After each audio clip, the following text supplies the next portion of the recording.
Strange to say. Chapter 6. The Spell of the Witch.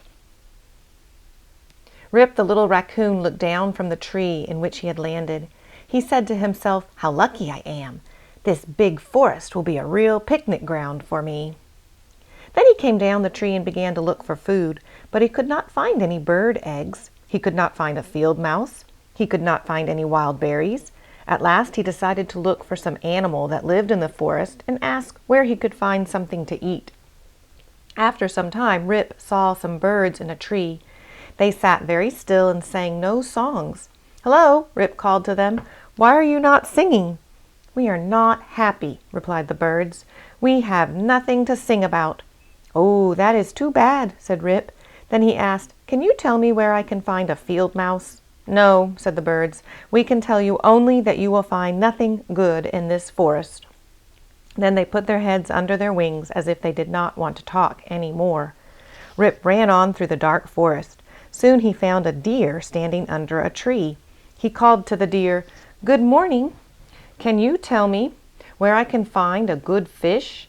The deer looked at Rip with sad eyes and replied, "I can tell you where the stream is, but you will find no fish there now." And he turned and walked stiffly away. "Something is wrong in this forest," thought Rip.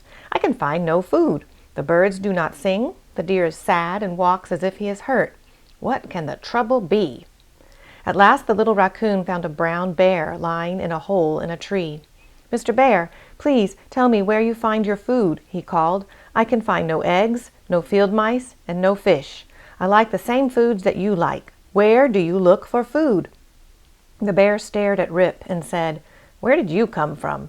How did you get into this forest? I have never seen anyone like you here before, you with your black mask. If you are some robber the old witch has brought here, go away and let me sleep." "Old witch," thought Rip. "Old witch?"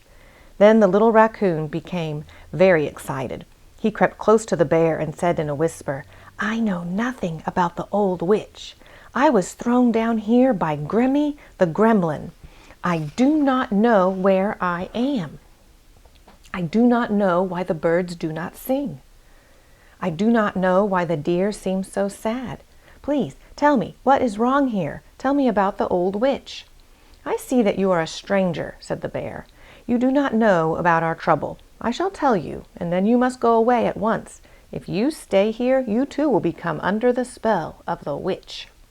Then the little brown bear told Rip a very strange story. He said, "You are in fairy tale land.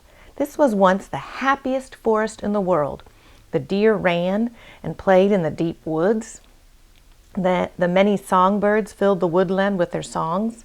The squirrels and rabbits made their homes here. Many fish leaped in the clear water of the stream. There was plenty of food for all. But that has all changed now." "What made it change?" asked the little raccoon. "The witch. We are under the spell of the witch now," the bear told him. "This forest has long been a part of the grounds of the fairy palace, where the fairy princess once lived. One day, a brave prince lost his way in the forest, and the princess showed him the way back to the road. The prince fell in love with the princess and wanted to marry her. But a queer old woman who lived down the lake wanted the prince to marry her daughter. No one knew it then, but this queer woman was a wicked old witch. When she learned the prince was going to marry the princess, she began to use her magic. She made the water in the stream so cold the fish swam away. She made the fires in the forest that drove many of the creatures away. She made the forest dark and full of danger. Then one day, when the fairy princess came down to the woods to talk to the birds and animals that were left, the witch made her disappear." "Oh, did they ever learn what became of the beautiful princess?" asked the excited little raccoon. "No, no one has ever been able to find her," said the bear. "The prince has looked everywhere, but he cannot find anyone who has seen her. He has even looked all through the witch's house, but he did not find the princess there. The prince still rides in the forest every day, hoping to find his princess, but he is very sad now. All the creatures of the forest are very sad too, for they loved the princess as she loved them." There are no longer any lights in the great palace. The little gold coach in which the princess always rode stands by the door in the dust. Do the witch and her daughter come here to talk to the creatures of the forest as the princess did? Asked Rip.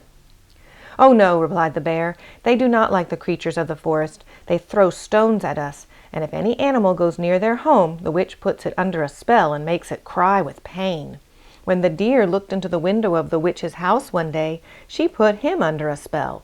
His legs have been stiff ever since. What did the deer see in the witch's house? Asked Rip. Very little, replied the bear.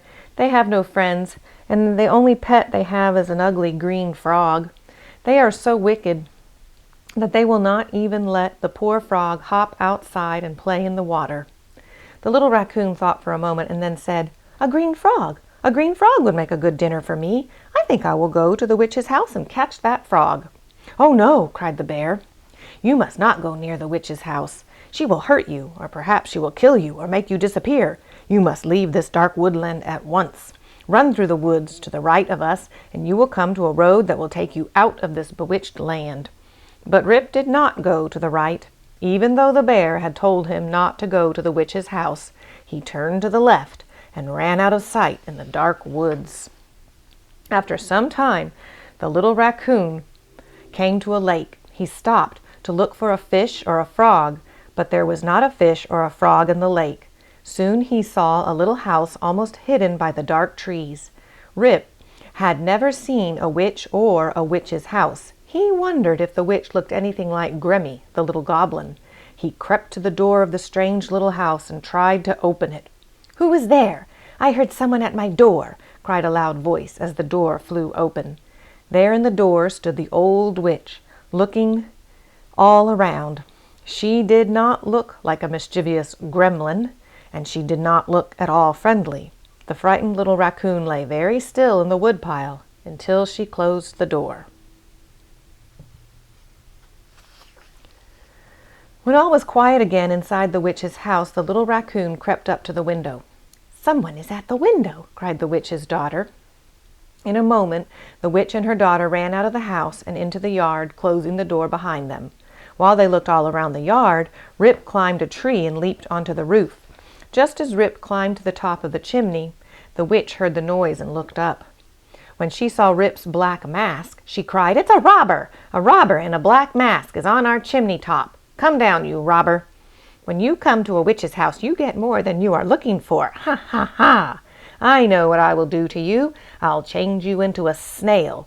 Bring me my box of magic, daughter. By the time the girl had brought the box of magic, Rip had slipped into the chimney and gone tumbling down into the house. When the witch saw the raccoon was no longer on the chimney, she was afraid. That robber has magic of his own, she cried to her daughter. He has disappeared. What will you do if his magic is stronger than yours? Asked the little girl. We must go into the house and lock the door. I have a box of much stronger magic there, replied the witch. Just as the witch opened the door, the raccoon saw the ugly green frog sitting on the floor. Quickly, he caught the frog and raced through the open door. The witch was so surprised and frightened, she dropped her little box of magic. Without waiting to look for it, she cried out some magic words and changed herself and her daughter into two black crows. With loud cries, the two crows flew out of the forest and disappeared. As any raccoon would do, Rip ran down to the blue lake to wash the frog before eating it. He dipped the frog into the blue water, but strange to say, when he took it out of the water, it was no longer a frog. It was the beautiful princess who smiled up at him. The princess patted the raccoon on the head and said, A robber, just as the old witch said. You have robbed the witch of her magic. You have broken her magic spell. You have returned me to my people. The witch had changed me into a frog. And the only way I could ever be changed back for myself was to be dipped into the enchanted lake. Thank you for what you have done. Soon the sunshine brightened the dark forest. The birds began to sing in the trees. Fish began to leap in the lake. Then the prince came riding by. When he saw his lovely princess, he was filled with joy. As the woodland creatures crowded around the prince and the princess to wish them well, Rip ran back to the witch's house. He picked up the shiny box of magic, which the witch had dropped on the ground. Then, as he ran toward the road, he said to himself, "With this box of magic, I should have no trouble finding my way home. And who knows? This witch's magic may be stronger than Gremmy's wonder ring."